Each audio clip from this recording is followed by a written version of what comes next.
Great stuff. I think that's about time to kick off.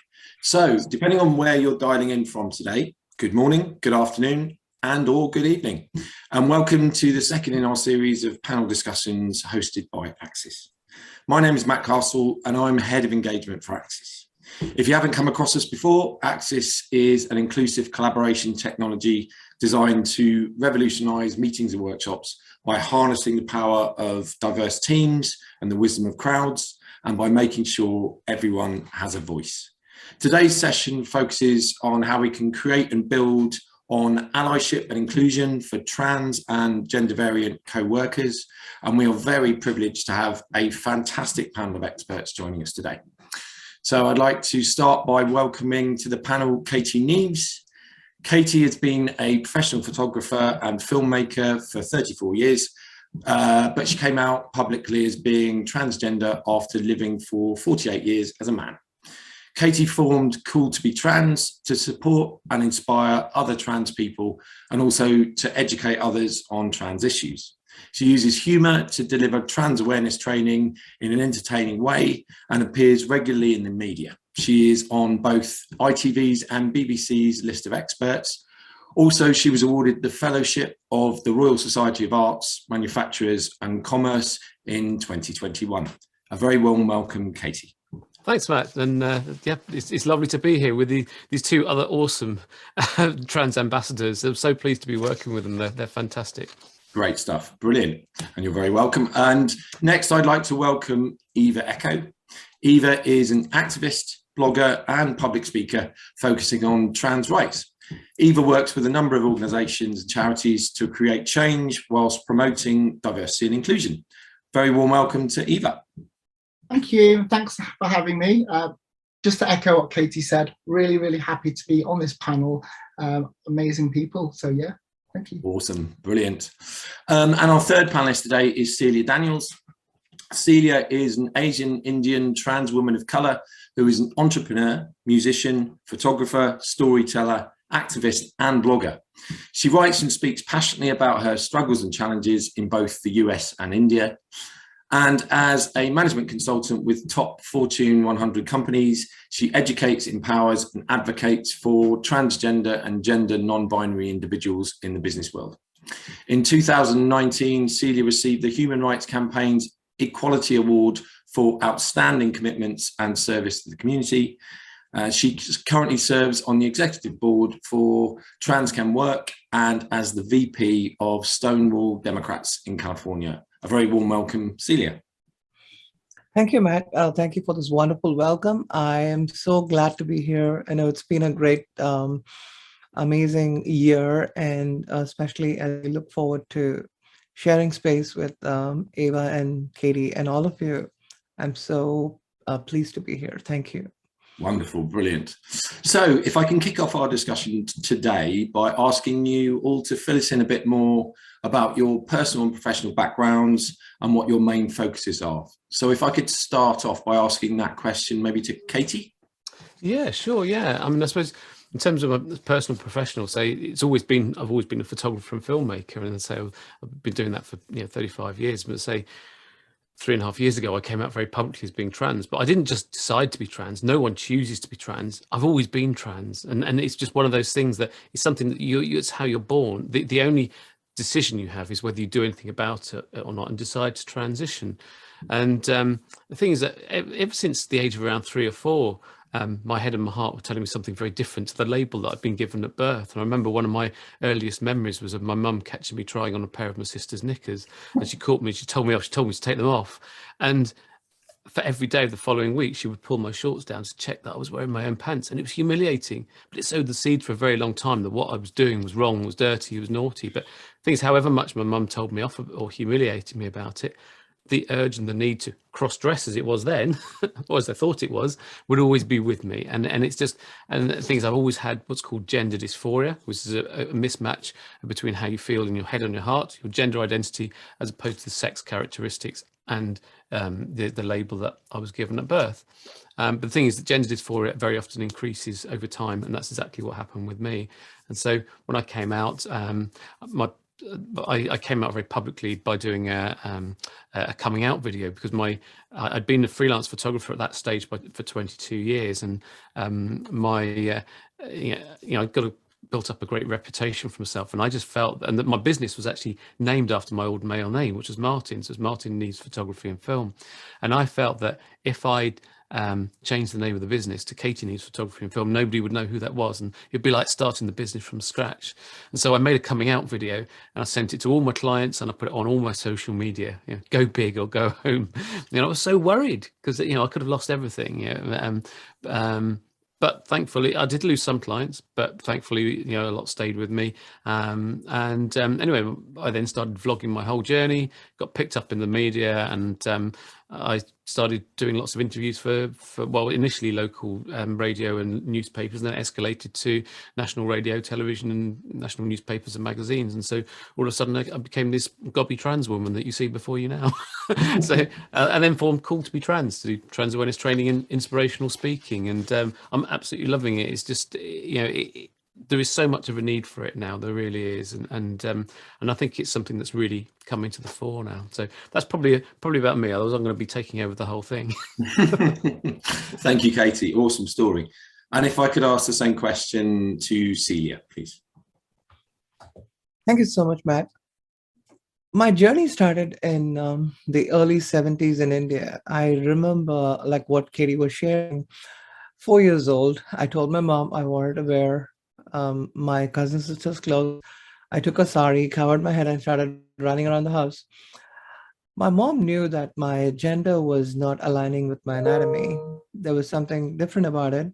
She knew because she was a nurse. And at the time, she thought it was cute for me to just do what I wanted. But as I started growing, I was 7 years old. I remember my mom telling me that was the first time I knew my gender. Till then, I thought it was more of a fluid nature in terms of gender, but that's when I knew that I couldn't wear women's clothes, or I couldn't wear my cousin sister's clothes. And I was so devastated. I went into the closet. I had this gender dysphoria, as we know now. But during the time, I was always sad that there was a part of me missing. And I enjoyed the privilege of being a boy in India, because being a man was a privilege. And to me, that was also there, but at the same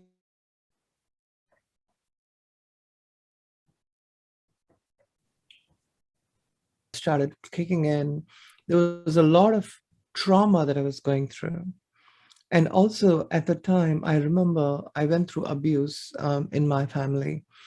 My relative, one of my uncle, he molested me. I just wanted to give a trigger warning to folks before I should have given, but I just wanted you to know that if you feel triggered, you just wanted to be caution about it.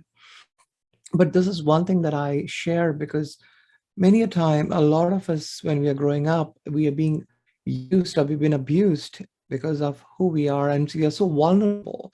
There's so much of shame that we carry already. And that's when I knew that I don't know how to react to it. I just didn't want to think about it, because my trauma was more layered on top of all the abuse. So that was the highest part of abuse that I felt like, this was what I was going through. And then came another cousin brother after 2 years, and he molested me. And this is when I really lost my confidence, my purpose of living. It seemed that this is what happens to people like me. And that's how I took it. And I just wanted trauma, but layer on layer kind of started cascading. And growing up in an evangelical Christian home, it didn't help at all, because you are always cast at that, you are a sinner, you're going to hell. And to me, when I wore a dress, I felt like it was a sin because of what I learned from the Bible.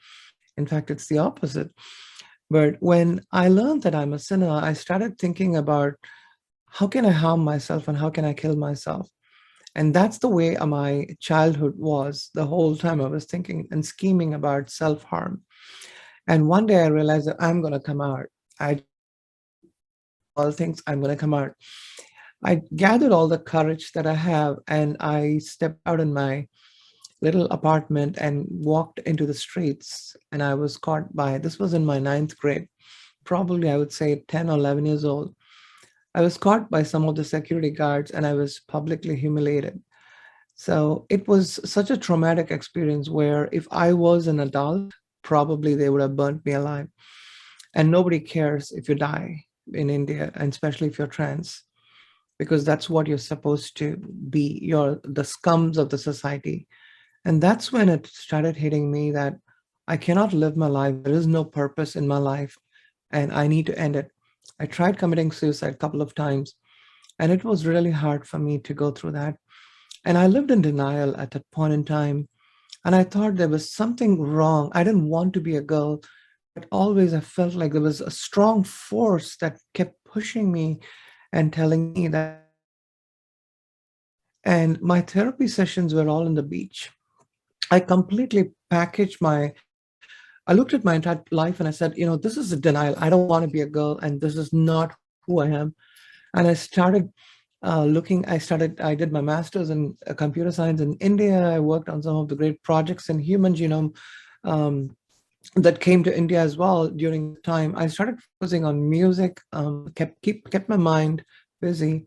But I remember that there was something in me that told me that if you get married, you will be okay.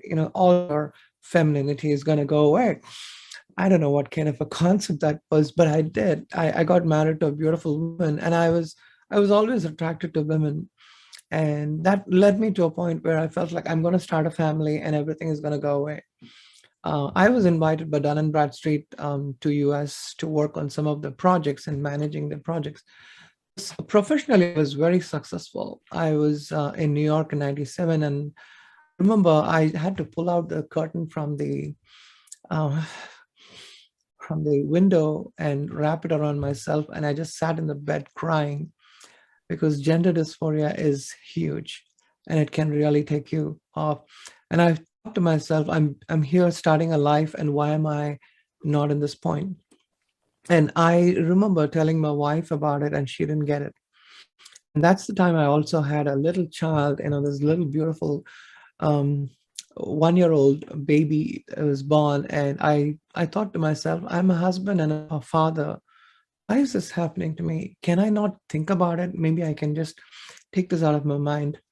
The reason I think we need to hear these stories is because a lot of times what you see in the media, it's being just a demystified version of trans folks. But when we really look at our lives, it's so important for you to listen to these stories. And I remember telling my wife, and it never went well because I didn't know what to tell her about Celia. And that was the problem that I had. And I had to educate myself. I was, during my business trips, I always wore a suit in the morning, and I wore my maxi dress in the evening, and I would just walk out of the hotel and just step out and just pray that won't this world change someday, that they will not look at me and call me a faggot. They will not look at me and call me a tranny. They will not look at me and say, how much? And that's the kind of life I did not want. I did not want to live like that. I just want the world to be more accepting.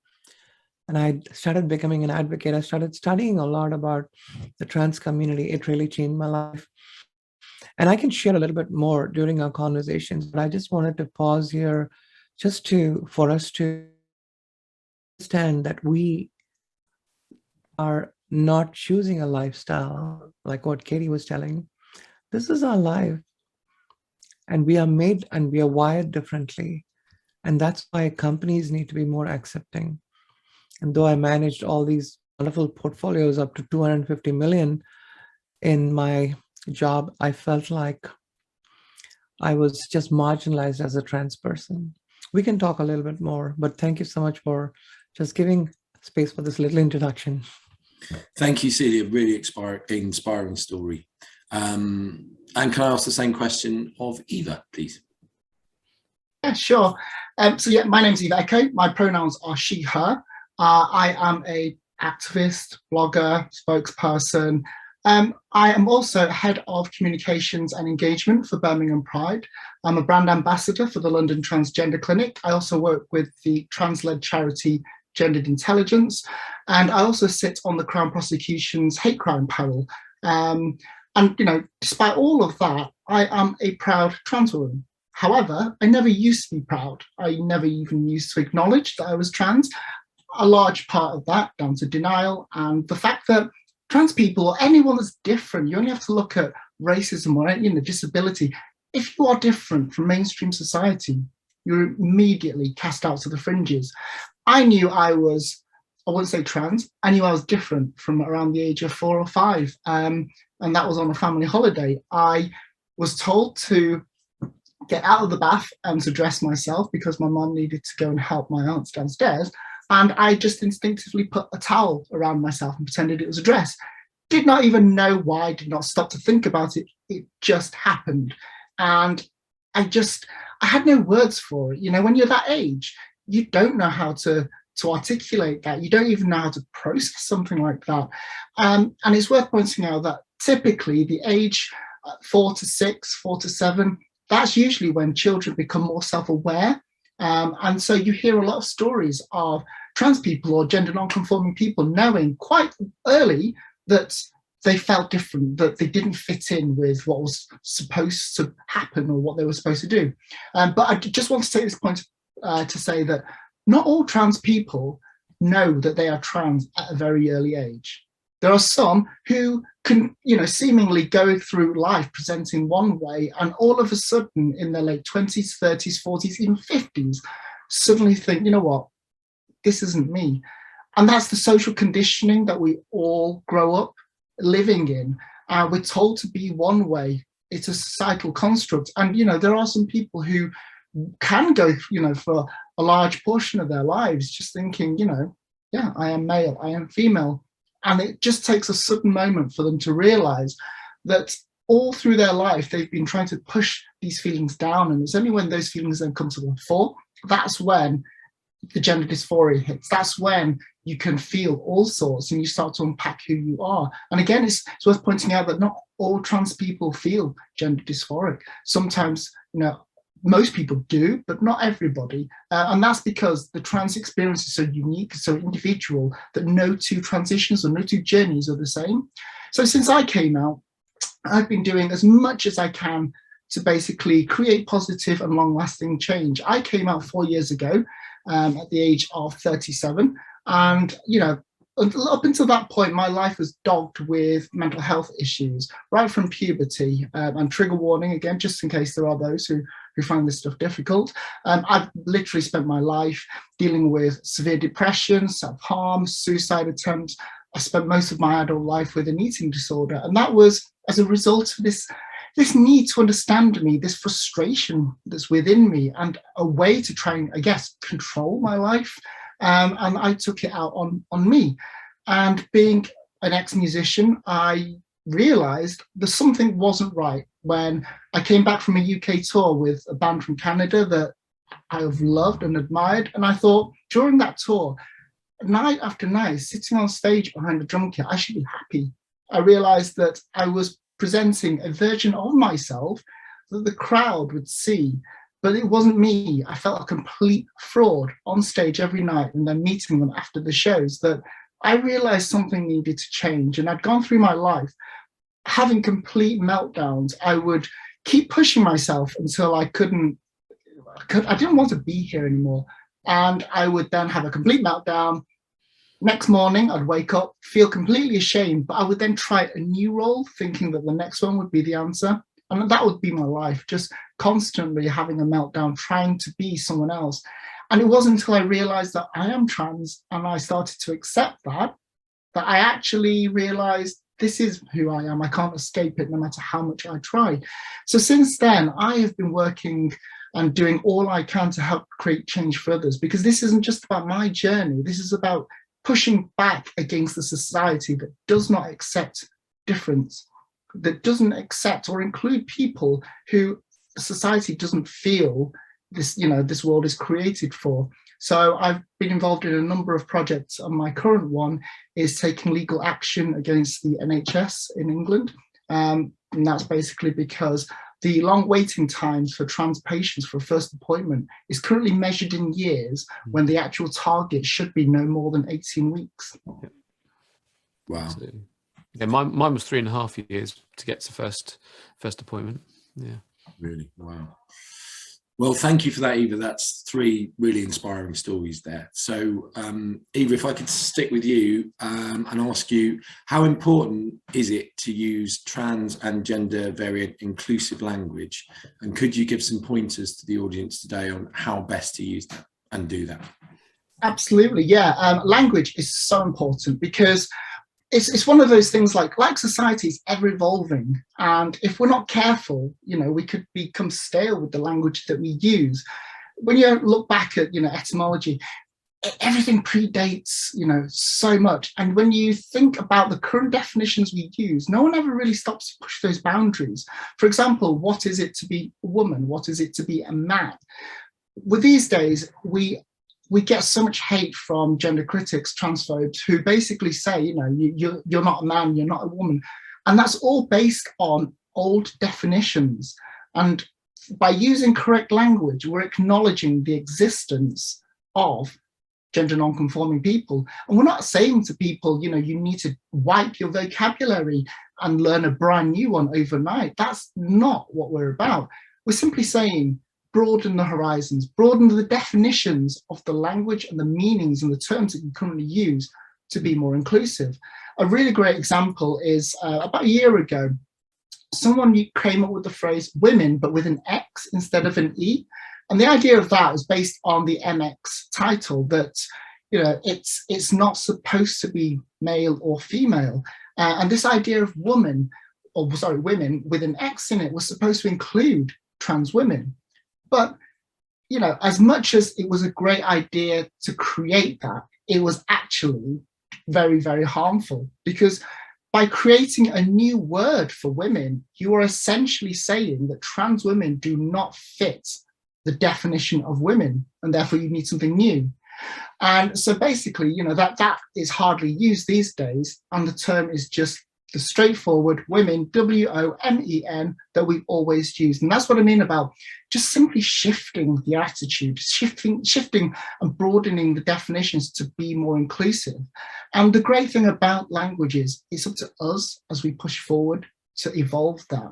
And I would say to anybody, when using language around people, especially strangers, just be careful. Don't assume somebody's male just because they present male.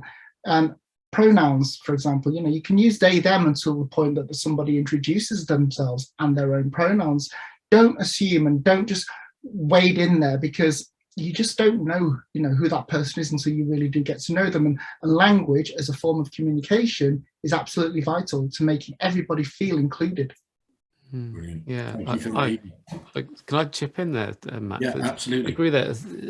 And just terms like ladies and gentlemen, I think that the years, one of the things I used to do with my photography was photograph weddings. I used to do reportage wedding photography, but then quite often the couples would want big group shots, and I'd have to make a big announcement and get everybody to look. And I'd shout out in this big bellowing voice, ladies and gentlemen. Now, I would never use that term. It's just such an outdated term, because I think of so many of my friends who are non-binary and gender fluid, and you think there's this whole spectrum that we were ignoring previously. When those terms, ladies and gentlemen, were first brought in, it's just that, just a binary thing, but it's just not binary at all, is it? And so I think it's just a case of just thinking about it and thinking, don't exclude the people who aren't binary.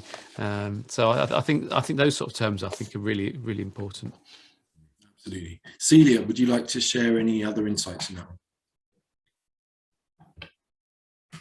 I think it's important what Katie is talking about, and what Eva shared. It's important to also understand that there's so much patriarchy in certain countries, matriarchy and patriarchy. When it starts moving into certain fields of force where it depends on where, coming from a global outlook, I can really relate to how people are talking in India. It's all about men. And when they refer to men, it means that, yeah, we refer to women as well.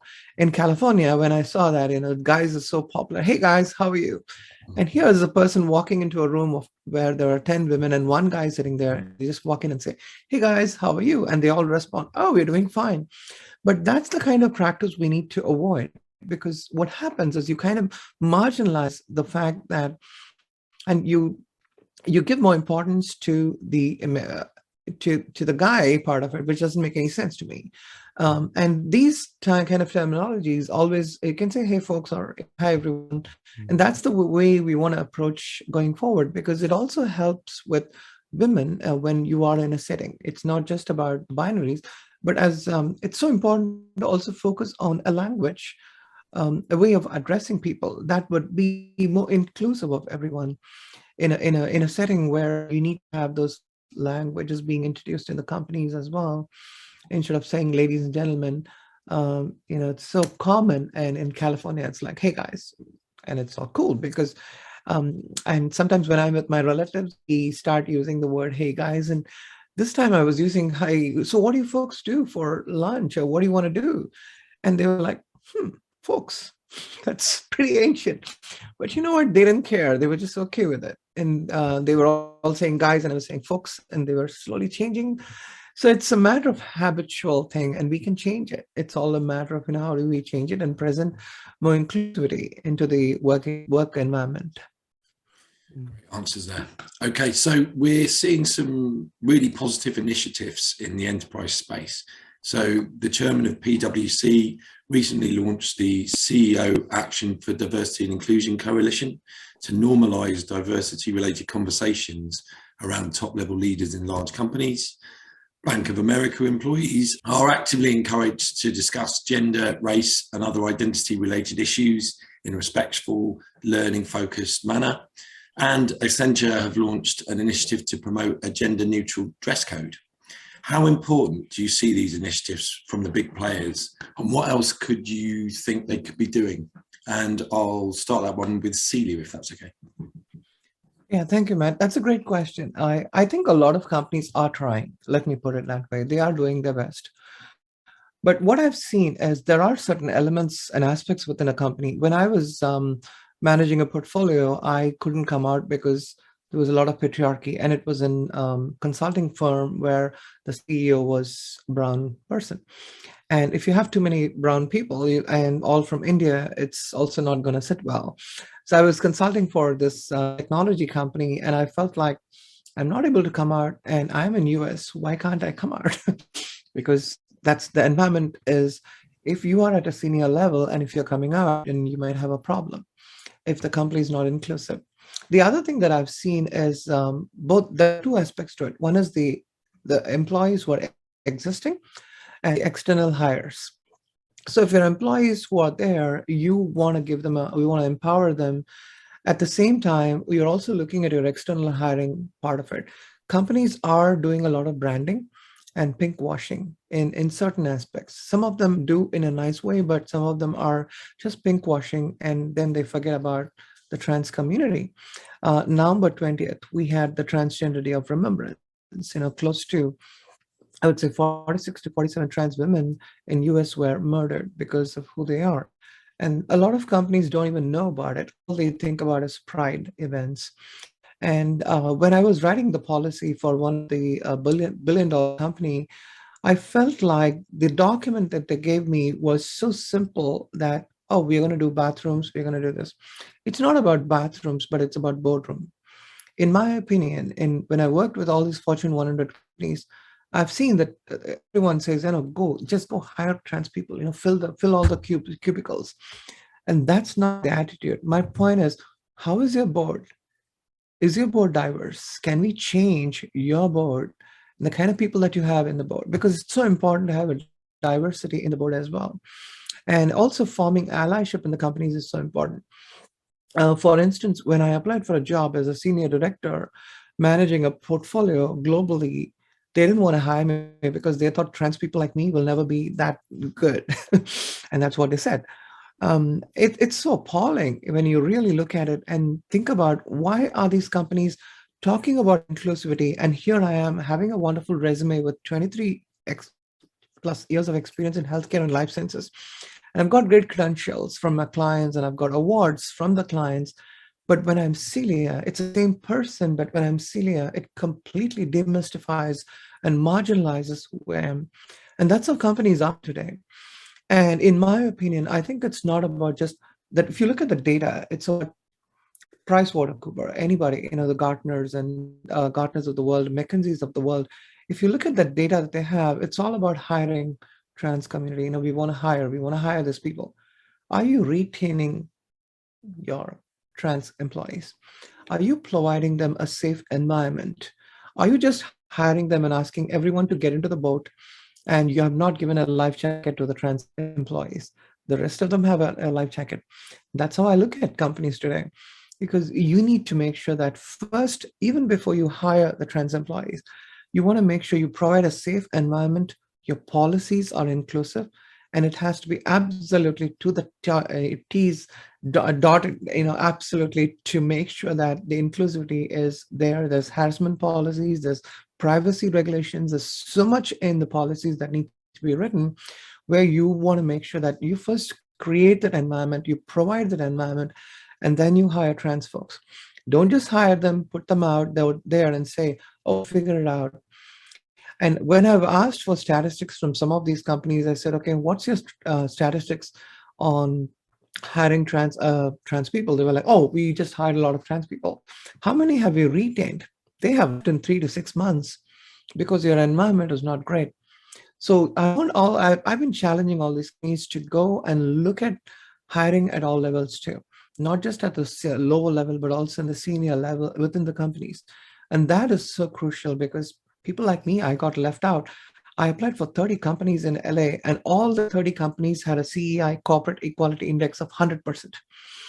Now, they didn't want to hire me because they thought you're a trans and we don't expect you to be in the level because you don't really belong there. You're trans, but let's make sure that we don't want to put you there. Are you okay with a project manager job? Can you just sit and do a business analysis kind of role? No, that's not what I want to do. I have managed people and I'm the same person. And the companies are not really ready. And that's where I think it's really important to look at different levels in the company, bring the change from the bathroom all the way up to the boardroom. And that's the way in which you can change the culture and the framework of the companies. And that's when they will really change. I think what you said there, you hit the nail on the head when you said, I'm the same person. We are. We're exactly the same person that we've always been, but far, far happier. And I mean, what an amazing thing to have an employee who's happy.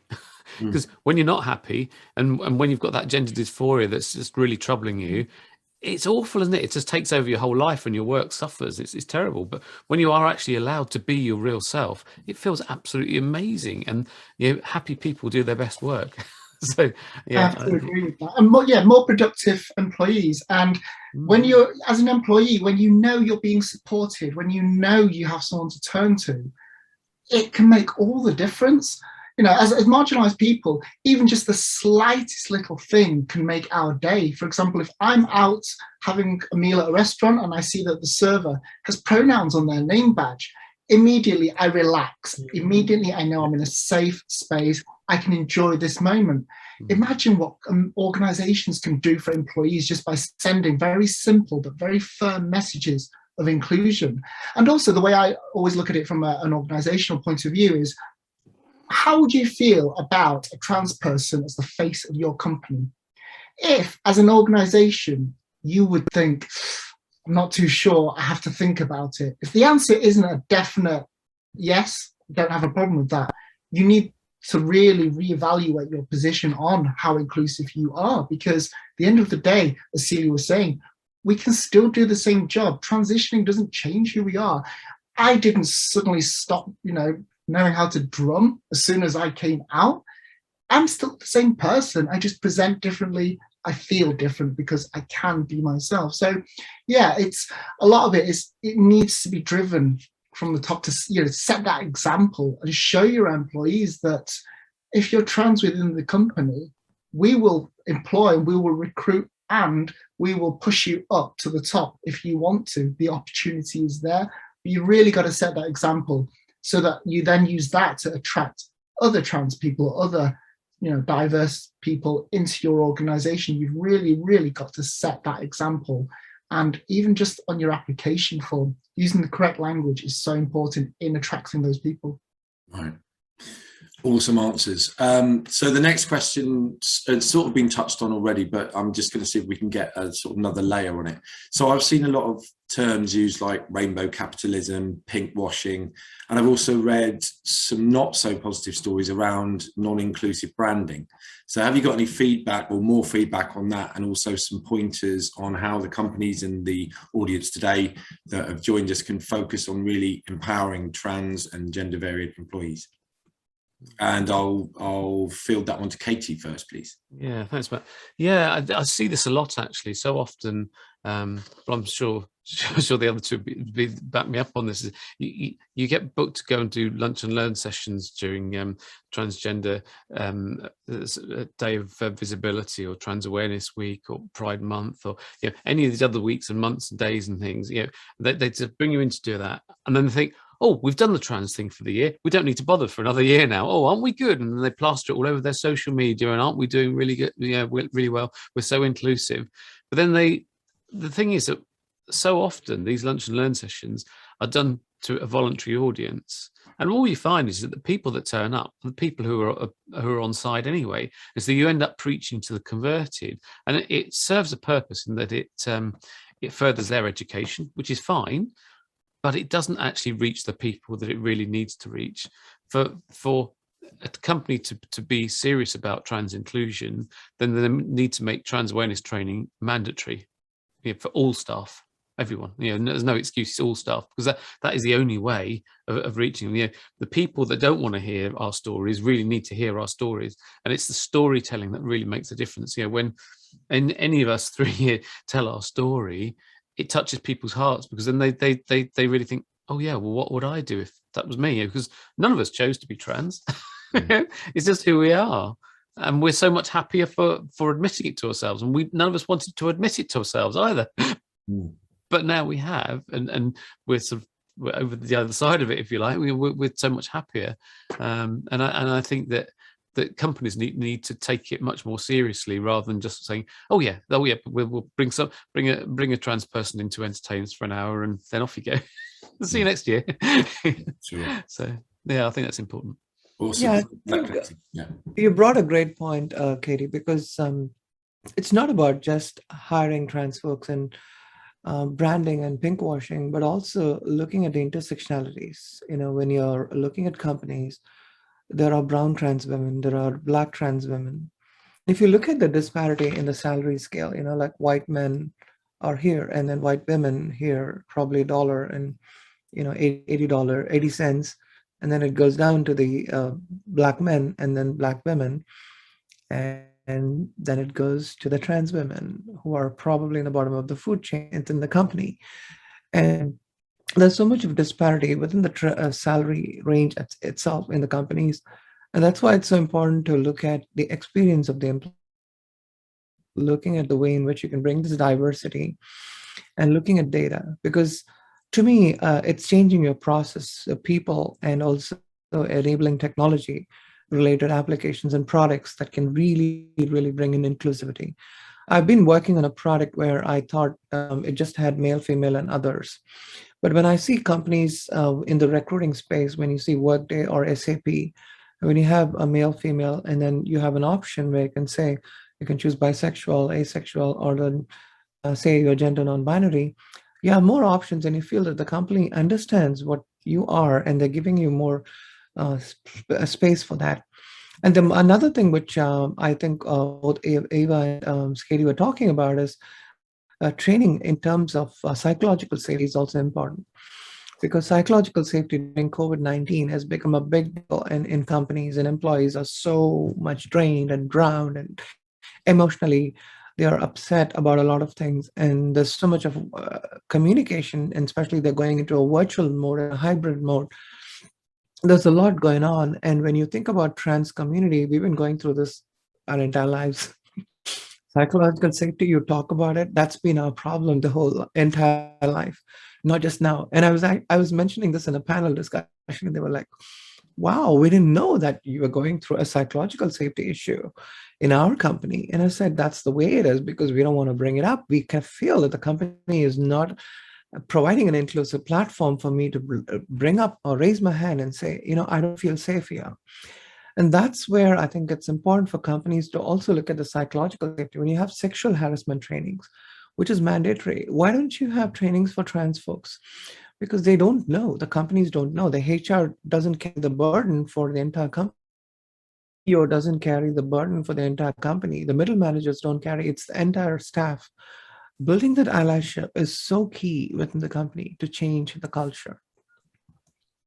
Thank you for that, Celia and Katie. Anything you'd like to add to that, Eva? I would say that Trans Day of Remembrance, Trans Day of Visibility, Trans Awareness Week, they're not just days or weeks. That's 24/7. That's every single week, every single month of the year. We don't stop being trans at the end of Trans Awareness Week. We live our lives. The very facts that we exist, we're being visible, is proof of that. And I would say to companies that, it's important that you reflect on that. Ask yourself, outside of this really important time, this calendar event, are we still continuing that message? Are we still promoting from within? Are we still shouting about how proud we are to stand by our trans and gender non-conforming colleagues? That's a real test.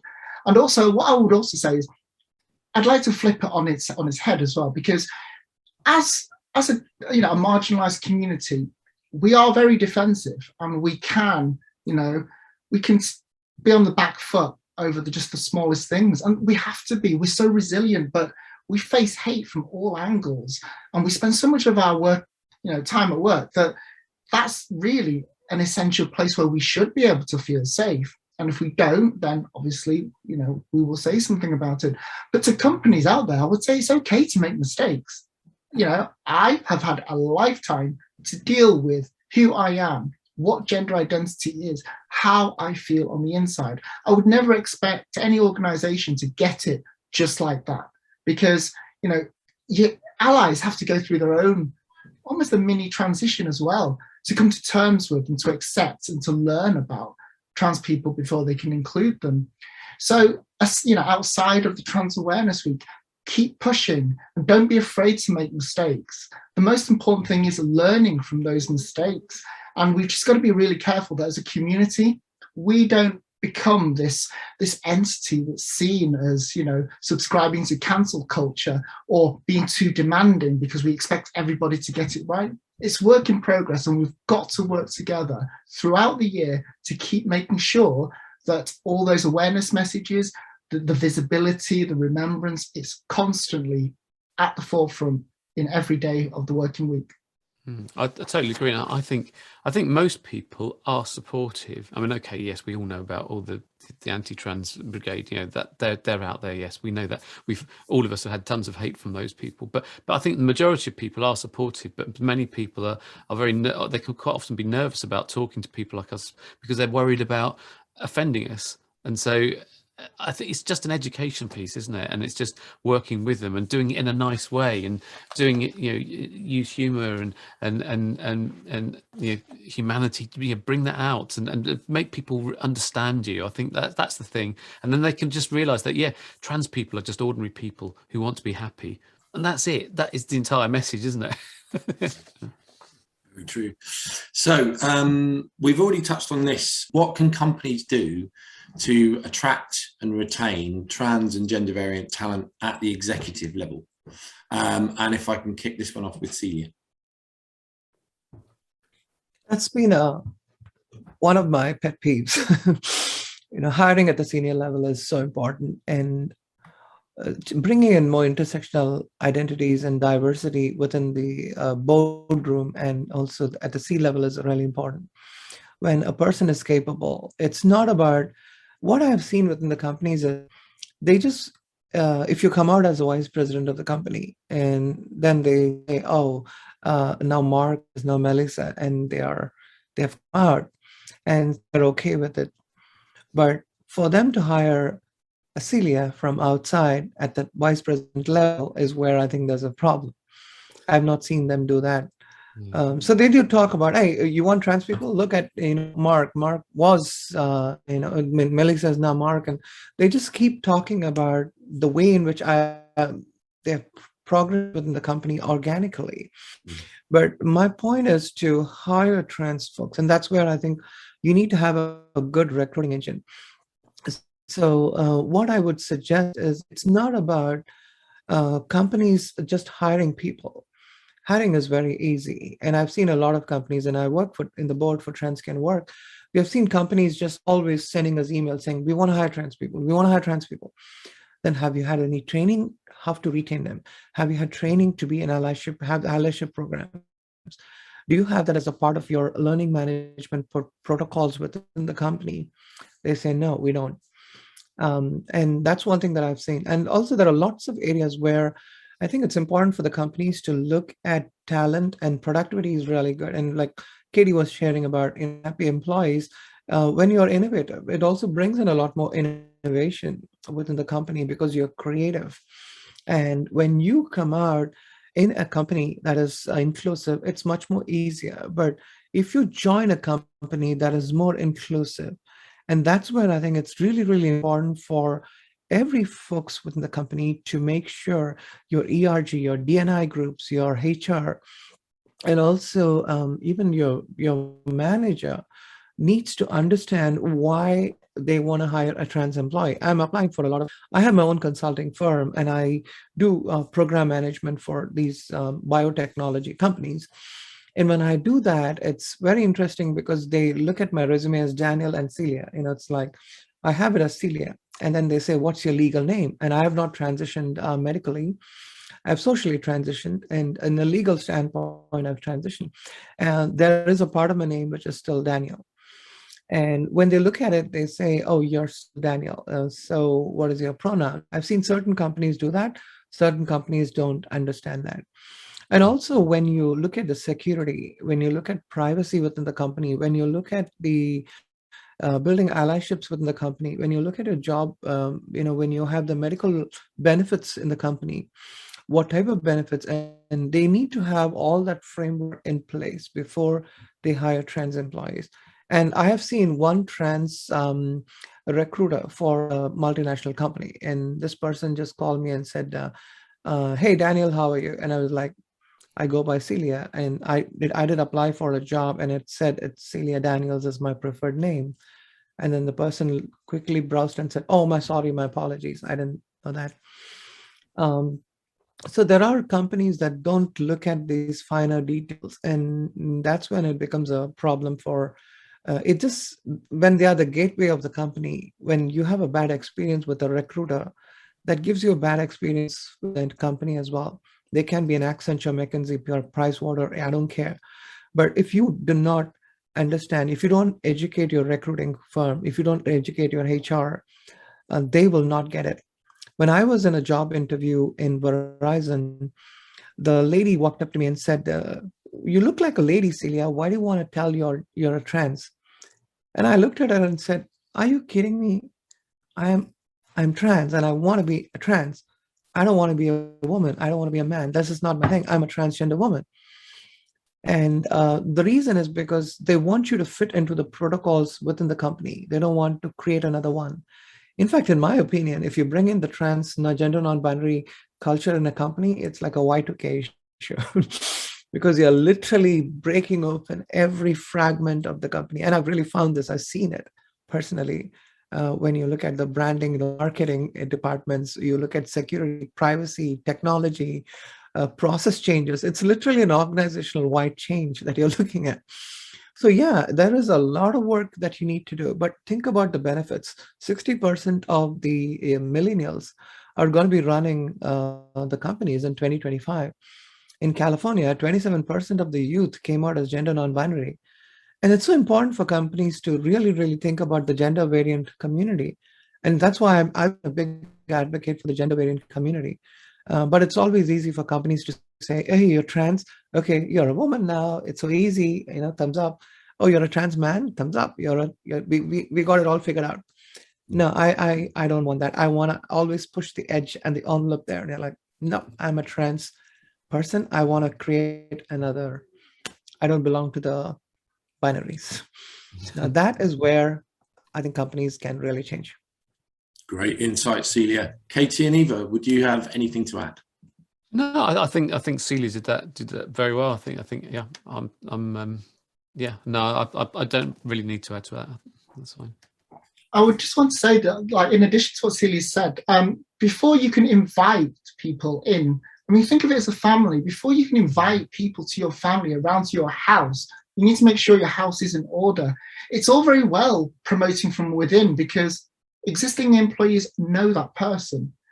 Now, when you have someone who's trans who comes in externally, those employees don't know them. So yes, there will be this element of who is that, and that element of getting to know them before finally realizing, oh, it's just another person, but they can do the job, and that's exactly why they're there. So you need to create an environment where it's safe and that you normalize topics such as gender non-conforming people, so that when somebody comes in from the outside, there is no shock, there are no questions, because in your D&I training, it's all there. Just because you don't have a trans person in your office at the moment, still make sure that everybody is aware that trans people exist and educate them as to what they might go through. Because not only are you helping them to understand when somebody finally comes into the company, when they go out into the society, when they are out, outside of work, if they see somebody who is trans, they'll know how to interact with them. So in doing so, you're not only arming your employees within the workplace, you're arming them to be better allies outside of the workplace as well. Actually, if I can actually chip in from what you said there, it's interesting you said that, because I did a training session for a company recently, and as often happens, these sort of things, I'm sure it's happened to you too as well, that after the session, an employee contacted me privately and came out to me, and they said to me, they're out to their partner, to the family, to all their friends, but they're too frightened to come out at work. And this is so common. I hear this time and time again. They're just too frightened to come out at work, and this really shouldn't be the case. And the companies aren't getting the best out of their employees if that's the case.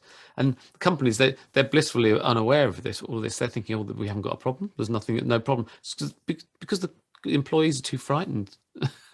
So they need to create that culture of inclusion, and look at your stats and look at how many trans and gender non-conforming people you've got, and be honest about that. Do it anonymously. I mean, obviously the employees have got to be able to trust you enough to give you that information anonymously. They've got to realize that they've got to understand that is completely anonymous, because nobody wants to be outed. But I think stats are really important. Really interesting answers. And during that, you touched on D&I training. So a question around that. There's obviously a lot of different D&I training options that employers can dip into, but some of them focus more on the LGB and less so on the TQ+. Do you think trans-specific training needs to be included for organisations to be truly inclusive? And how important do you think it is to address TQ+ inclusion at a policy level?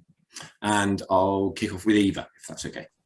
Yeah, absolutely. I think there needs to be dedicated TQ+ training, quite simply because we face struggles that are the same as the wider LGBTQ+ community, but there are certain nuances and certain struggles that need acknowledging as well. For example, if you are gay, you could literally go through your entire working career without anybody knowing. It's because sexuality is something you can hide. You could dress one way or another, and it makes absolutely no difference. Yet, to be gender non-conforming, undoubtedly, you are going to want to present in a certain way.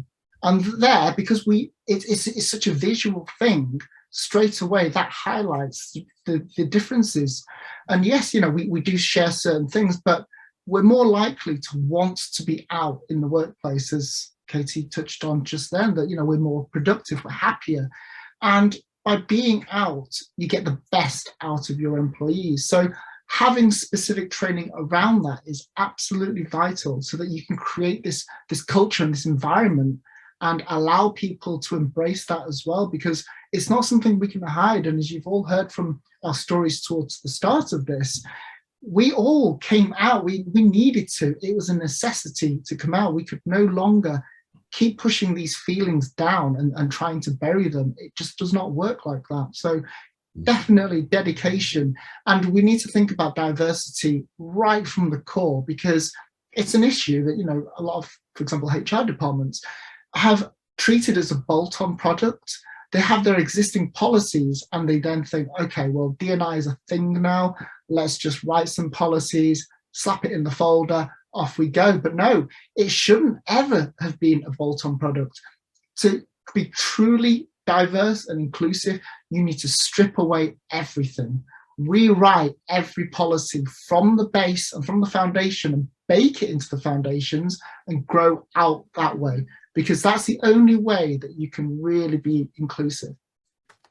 Thank you, Eva. Katie and Celia, any feedback from you?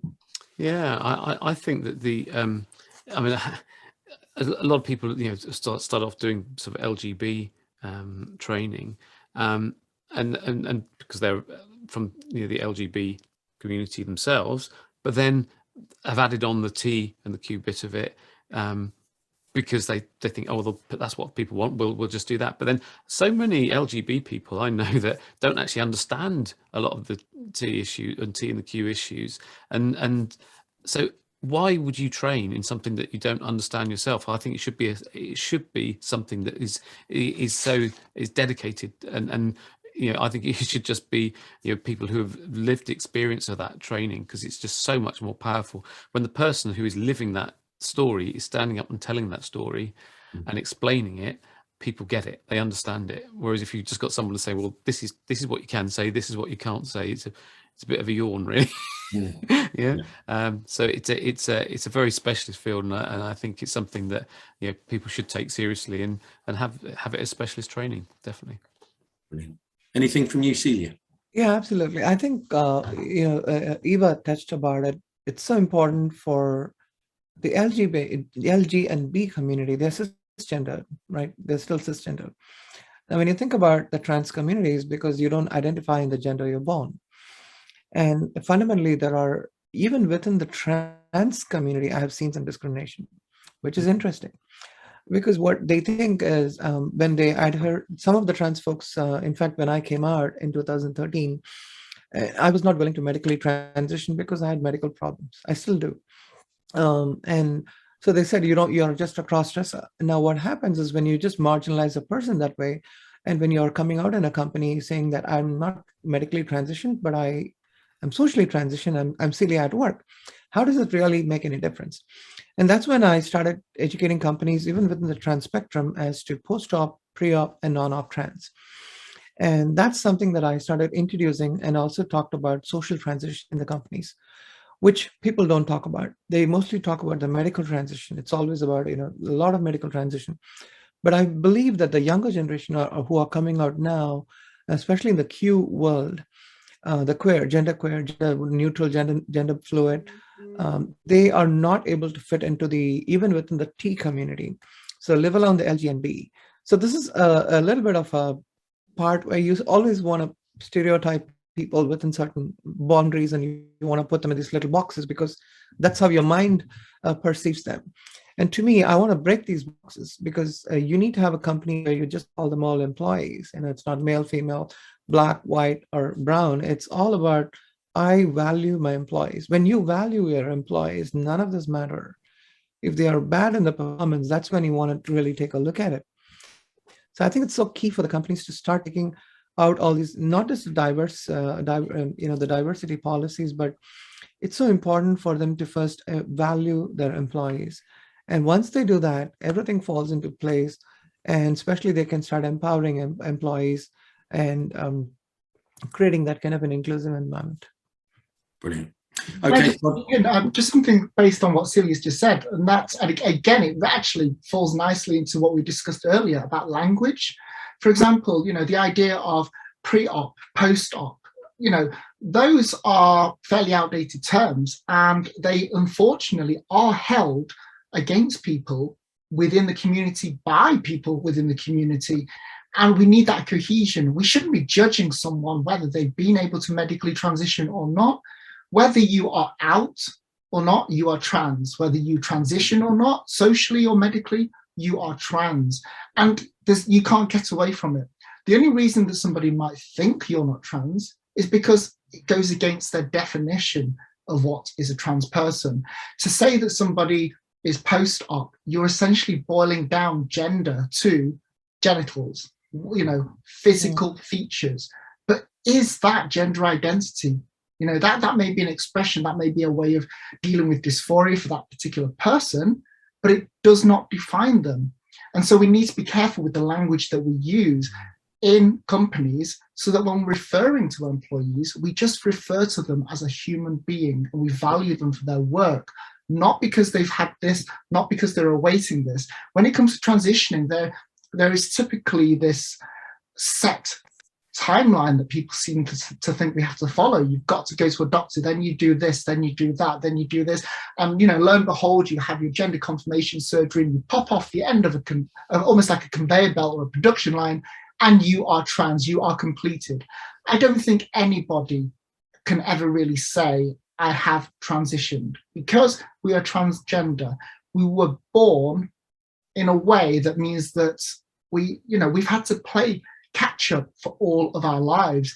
And for the rest of our lives, even if we do come out, we're continuously learning, evolving, and being better versions of ourselves. And we're continuously learning and pushing how we fit into the world. So we should never really think of it as a binary process where there's a start or an end. And the more that employers can really think about that and shift their attitude, it will open the doors and will make you much more inclusive just through a different way of thinking.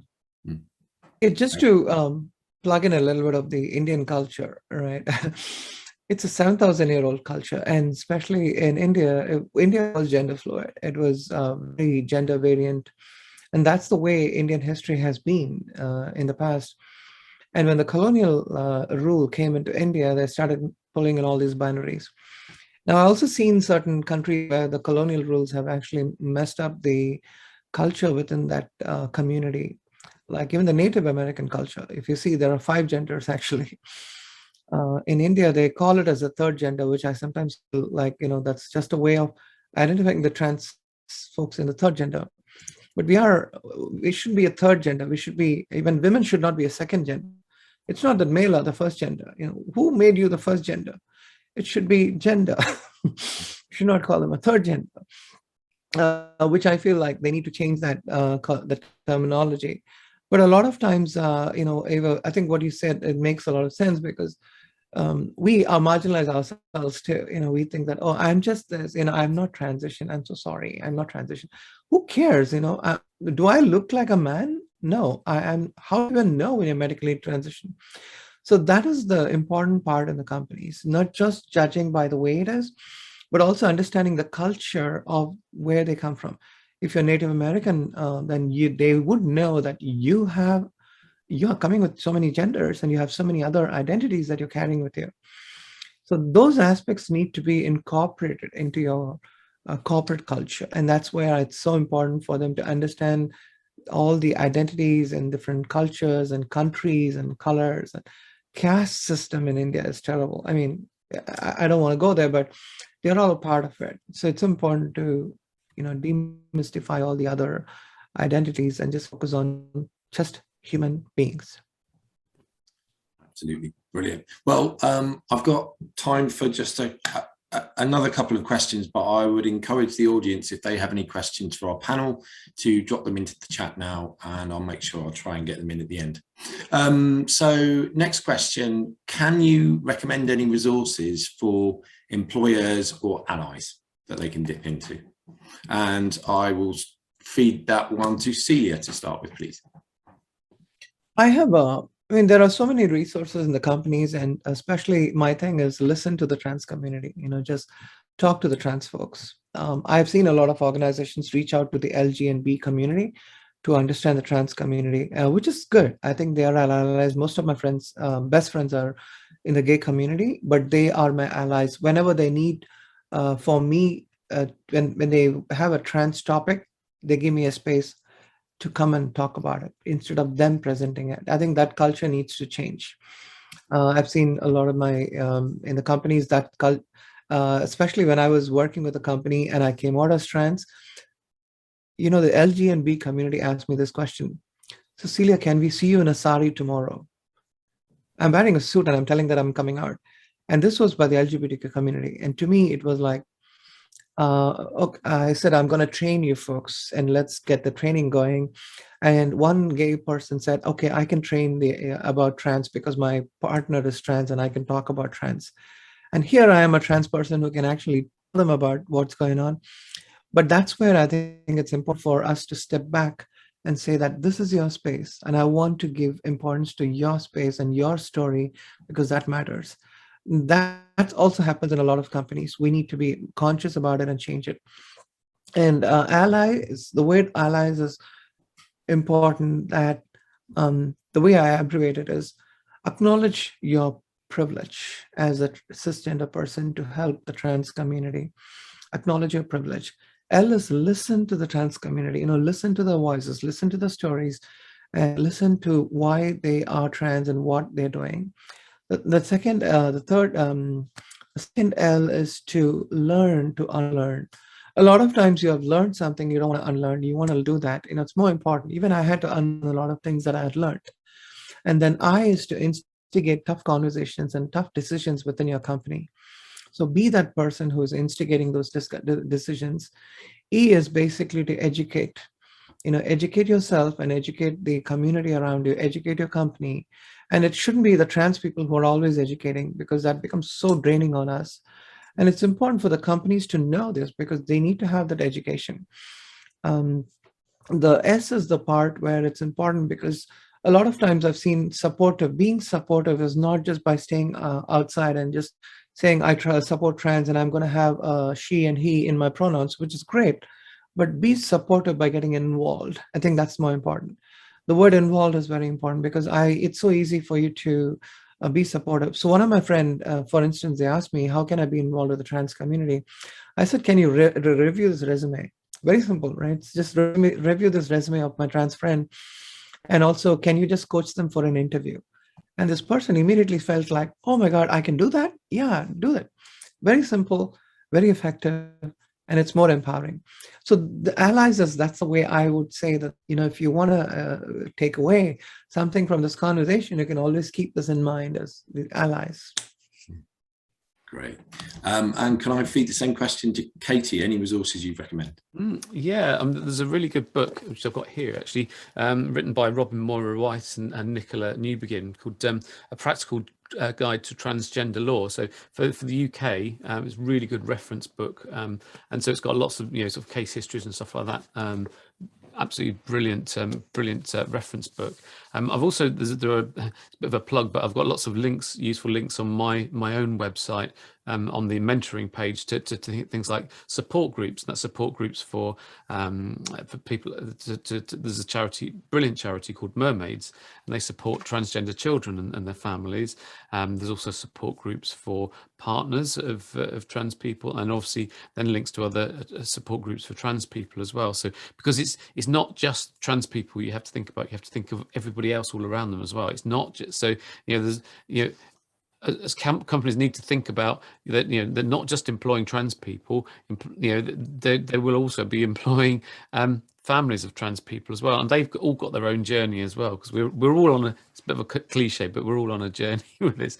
And as trans people, we're further ahead on our journeys than our loved ones, and so we have to cut them a bit of slack, and they need support as well. So there's lots of links there. So should I give my website, or Yeah, you can put it in the chat, and that will be shared with all of the. Okay, all right, okay. Registrars. It's Yes. cool to be trans.co.uk, but I'll put that in. I'll put it in the chat now. Amazing, brilliant. And over to Eva. Anything to add? Any resources you can recommend?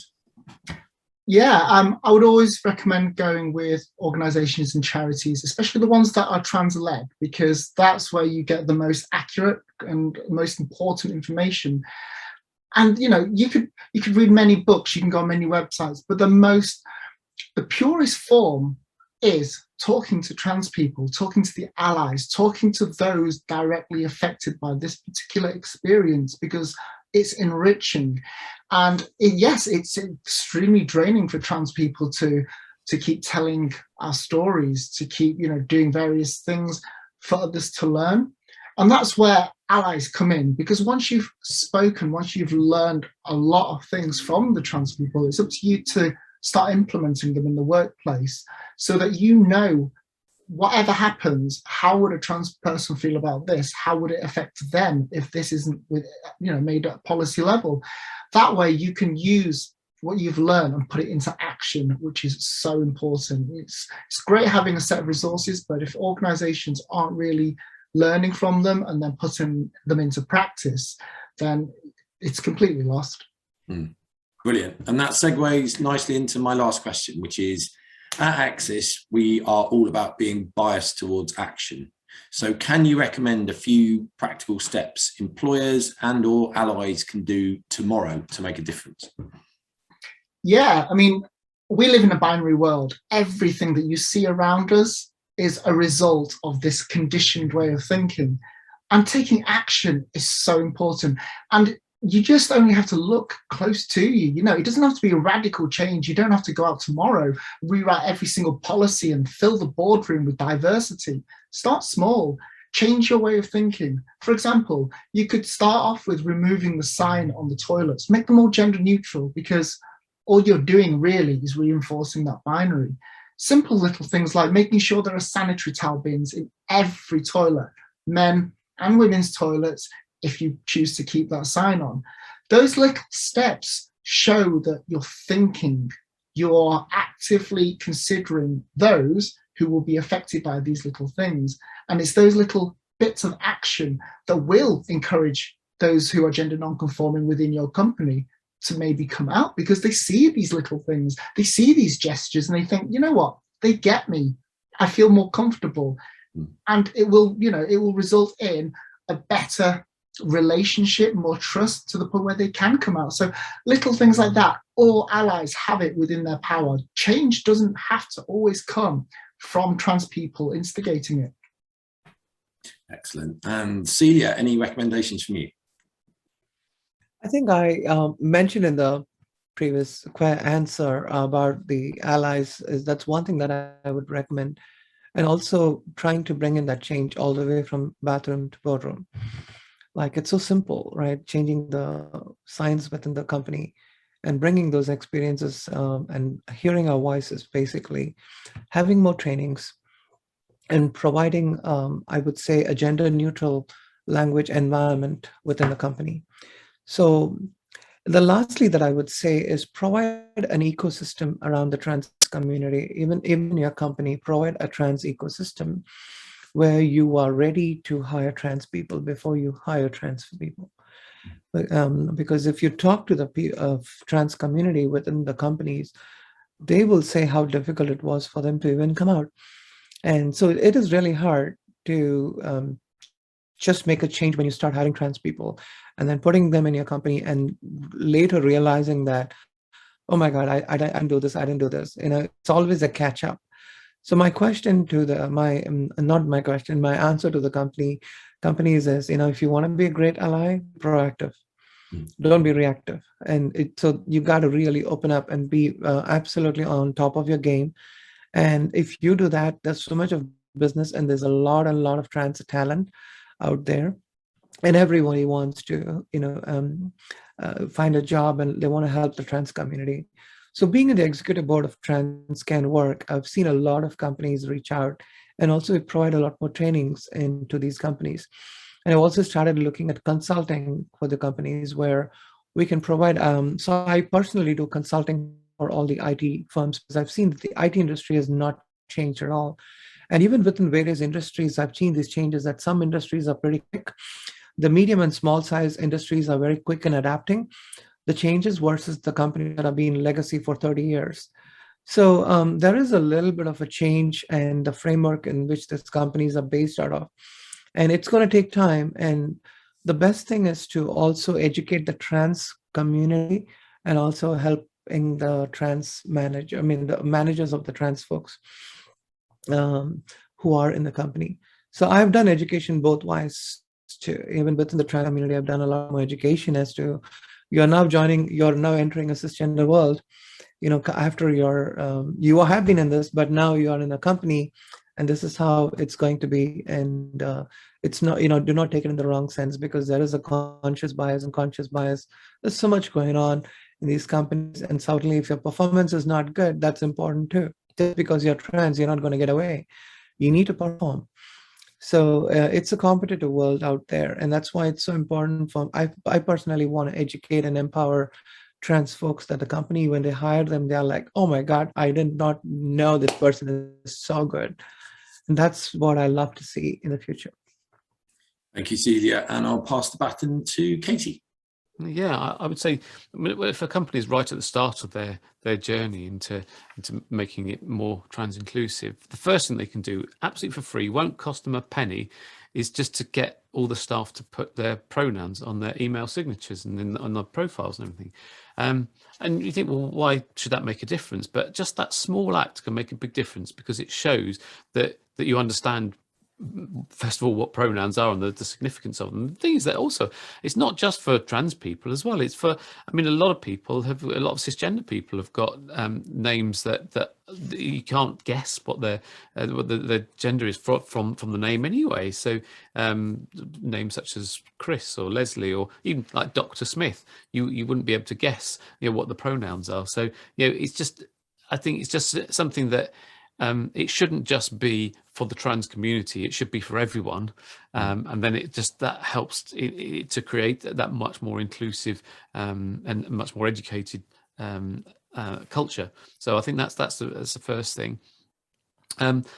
I think training, is got to be the number one. That is just so important. It's just, if people aren't trained, then how can you expect them to get it? and how can you expect the culture to change? And it's got to be mandatory. I think that is the number one thing, definitely.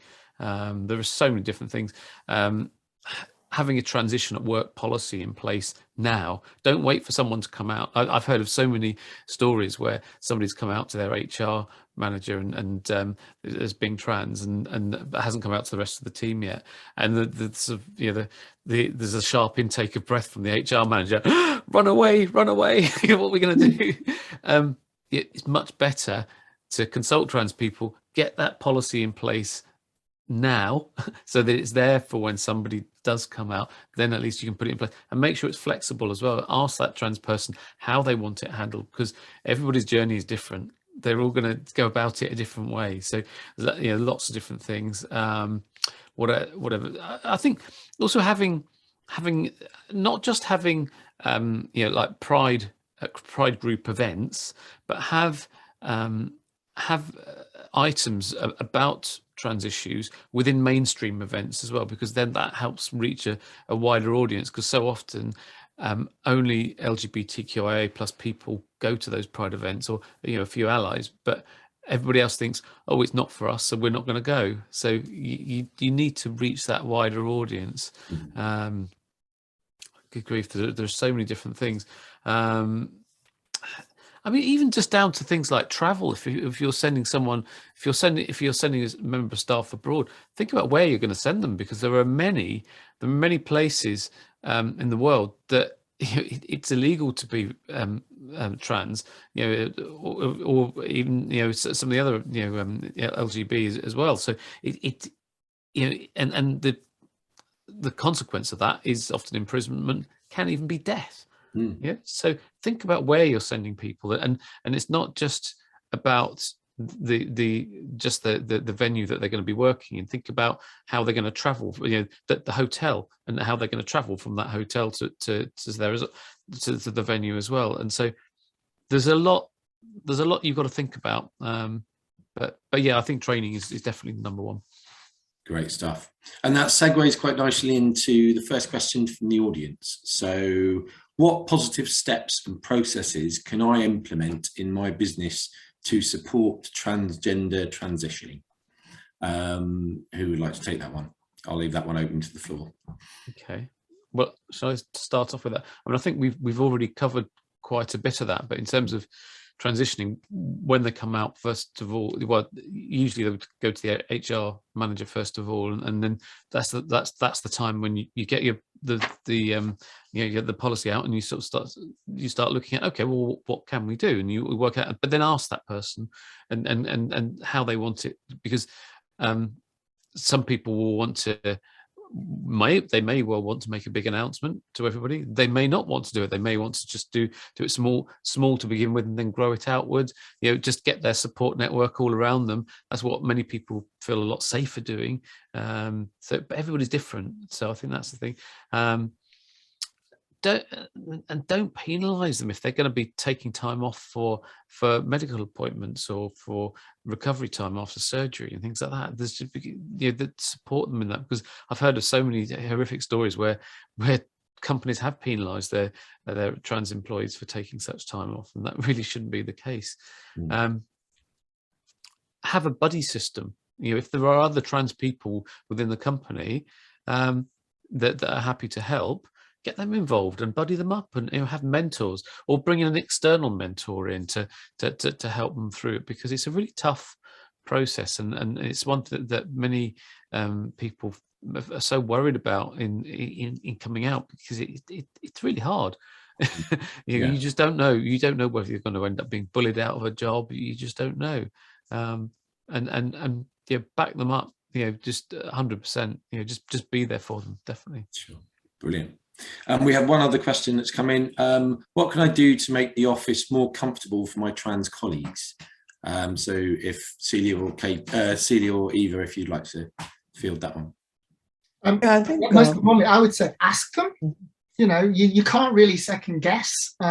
It's great that you can have inclusive policies in place, but they should just be guidelines, really, because as Katie mentioned, and as we've all mentioned, every experience is so different. Yes, there are similarities, and yes, some might want surgery or want to transition medically, but ask the individual based around those guidelines, and be flexible, because gender is a spectrum. You can't simply pigeonhole it and say if someone who's assigned male at birth transition, they are female, therefore this is the policy we put in place, everything's fine.